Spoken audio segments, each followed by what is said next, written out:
चतुर्थः सर्गः।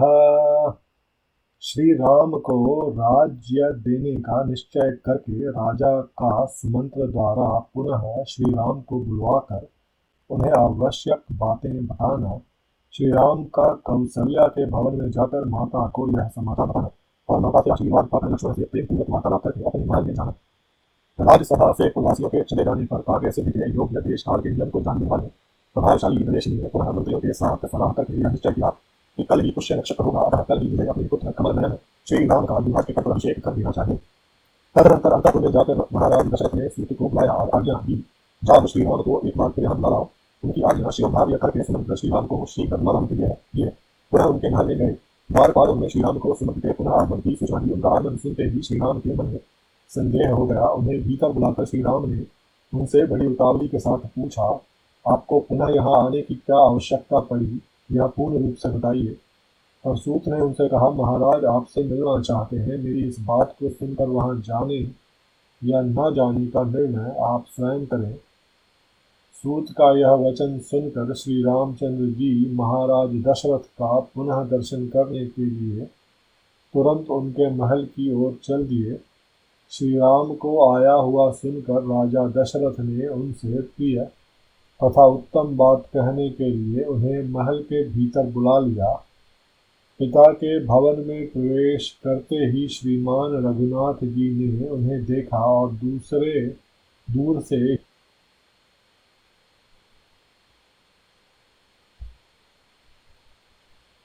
प्रणाम करते हुए श्री राम को उठाकर महाराज ने छाती से लगा लिया और उन्हें बैठने के लिए आसन देकर पुनः उनसे इस प्रकार कहना आरंभ किया, श्री राम, मैं बूढ़ा हुआ, मेरी आयु बहुत अधिक हो गई। मैंने बहुत से मनोवांछित भोग लिए, अन्न और बहुत सी दक्षिणाओं से युक्त सैकड़ों यज्ञ भी कर लिए। पुरुषोत्तम, तुम मेरे परम प्रिय भीष्ट संतान के रूप में प्राप्त हुए, जिसकी इस भूमंडल में कहीं उपमा नहीं है। मैंने दान, यज्ञ और स्वाध्याय भी कर लिए। वीर, मैंने अभीष्ट सुखों का भी अनुभव कर लिया। मैं देवता, ऋषि, पितर और ब्राह्मणों के तथा अपने ऋण से भी उऋण हो गया। अब तुम्हें युवराज पद पर अभिषिक्त करने के सिवा और कोई कर्तव्य मेरे लिए शेष नहीं रह गया है। अतः मैं तुमसे जो कुछ कहूँ, मेरी उस आज्ञा का तुम्हें पालन करना चाहिए। बेटा, अब सारी प्रजा तुम्हें अपना राजा बनाना चाहती है, अतः मैं तुम्हें युवराज पद पर अभिषिक्त करूँगा। रघुकुल नंदन श्री राम, आजकल मुझे बड़े बुरे सपने दिखाई देते हैं। दिन में वज्रपात के साथ साथ बड़ा भयंकर शब्द करने वाली उल्काएं भी गिर रही हैं। श्री राम, ज्योतिषियों का कहना है कि मेरे जन्म नक्षत्र को सूर्य, मंगल और राहु नामक भयंकर ग्रहों ने आक्रांत कर लिया है। ऐसे अशुभ लक्षणों का प्राकट्य होने पर प्रायः राजा घोर आपत्ति में पड़ जाता है और अंततो गत्वा उसकी मृत्यु भी हो जाती है। अतः रघुनंदन, जब तक मेरे चित्त में मोह नहीं छा जाता, तब तक ही तुम युवराज पद पर अपना अभिषेक करा लो, क्योंकि प्राणियों की बुद्धि चंचल होती है।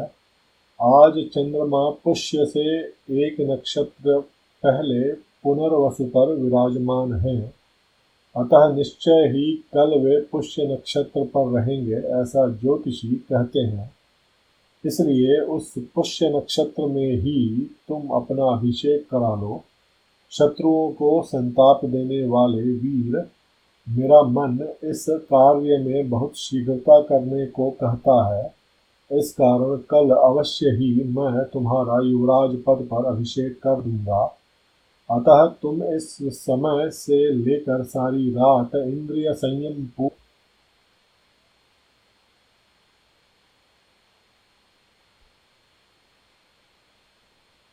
और कुश की शैया पर सो। आज तुम्हारे सुहृद सावधान रहकर सब ओर से तुम्हारी रक्षा करे, क्योंकि इस प्रकार के शुभ कार्यों में बहुत से विघ्न आने की संभावना रहती है। जब तक भरत इस नगर से बाहर अपने मामा के यहाँ निवास करते हैं, तब तक ही तुम्हारा अभिषेक हो जाना मुझे उचित प्रतीत होता है। इसमें संदेह नहीं कि तुम्हारे भाई भरत सत्पुरुषों के आचार व्यवहार में स्थित हैं, अपने बड़े भाई का अनुसरण करने वाले धर्मात्मा, दयालु और जितेंद्रिय हैं। तथापि मनुष्यों का चित्त प्रायः स्थिर नहीं रहता, ऐसा मेरा मत है। रघुनंदन, धर्म परायण सत्पुरुषों का मन भी विभिन्न कारणों से राग द्वेषादि से संयुक्त हो जाता है। राजा के इस प्रकार कहने और कल होने वाले राज्याभिषेक के निमित्त व्रत पालन के लिए जाने की आज्ञा देने पर श्री रामचंद्र जी पिता को प्रणाम करके अपने महल में गए। राजा ने राज्याभिषेक के लिए व्रत पालन के निमित्त जो आज्ञा दी थी, उसे सीता को बताने के लिए अपने सीता को नहीं देखा।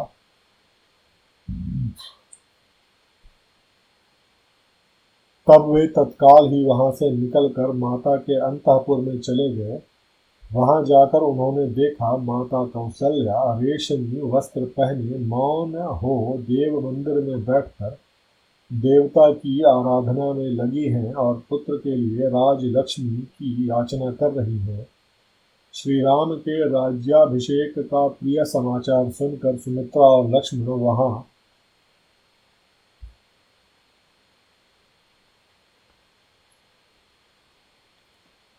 श्री रामचंद्र जी जब वहां पहुंचे, उस समय भी कौसल्या नेत्र बंद किए ध्यान लगाए बैठी थी और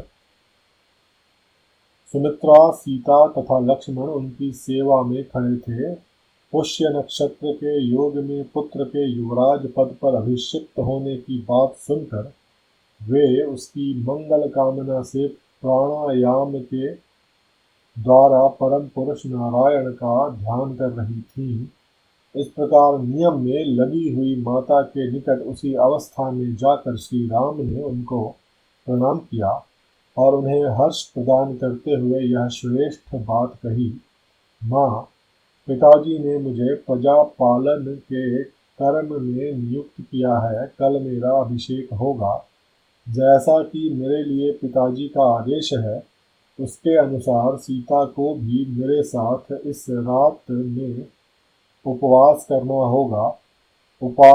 उपाध्यायों ने ऐसी ही बात बताई थी जिसे पिताजी ने मुझसे कहा है। अतः कल होने वाले अभिषेक के निमित्त से आज मेरे और सीता के लिए जो जो मंगल कार्य आवश्यक हो, वे सब कराओ। चिरकाल से माता के हृदय में जिस बात की अभिलाषा थी, उसकी पूर्ति को सूचित करने वाली यह बात सुनकर माता कौशल्या ने आनंद से आंसू बहाते हुए गदगद कंठ से इस प्रकार कहा, बेटा श्री राम, चिरंजीवी हो।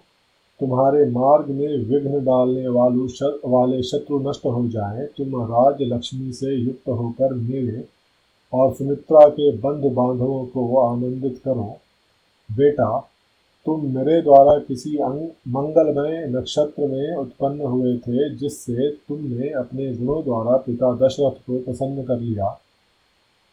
बड़े हर्ष की बात है कि मैंने कमल नयन भगवान विष्णु की प्रसन्नता के लिए जो व्रत उपवास आज किया था, वह आज सफल हो गया। बेटा, उसी के फल से यह इक्ष्वाकु कुल की राजलक्ष्मी तुम्हें प्राप्त होने वाली है।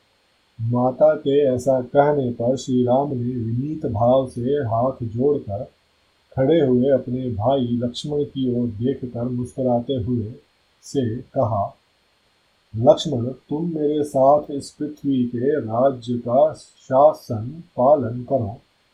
तुम मेरे द्वितीय अंतरात्मा हो। यह राजलक्ष्मी तुम्ही को प्राप्त हो रही है। सुमित्रानंदन, तुम अभीष्ट भोगों और राज्य के श्रेष्ठ फलों का उपभोग करो। तुम्हारे लिए ही मैं इस जीवन तथा राज्य लक्ष्मी की अभिलाषा करता हूँ। लक्ष्मण से ऐसा कहकर श्री राम ने दोनों माताओं को प्रणाम किया और सीता को भी साथ चलने की आज्ञा दिलाकर वे उनको लिए हुए अपने महल में चले गए। इत्यार्षे श्रीमद् रामायणे वाल्मीकीये आदिकाव्ये अयोध्याकाण्डे चतुर्थः सर्गः। इस प्रकार श्री वाल्मीकि निर्मित आर्ष रामायण आदि काव्य के अयोध्या कांड में चौथा सर्ग पूरा हुआ।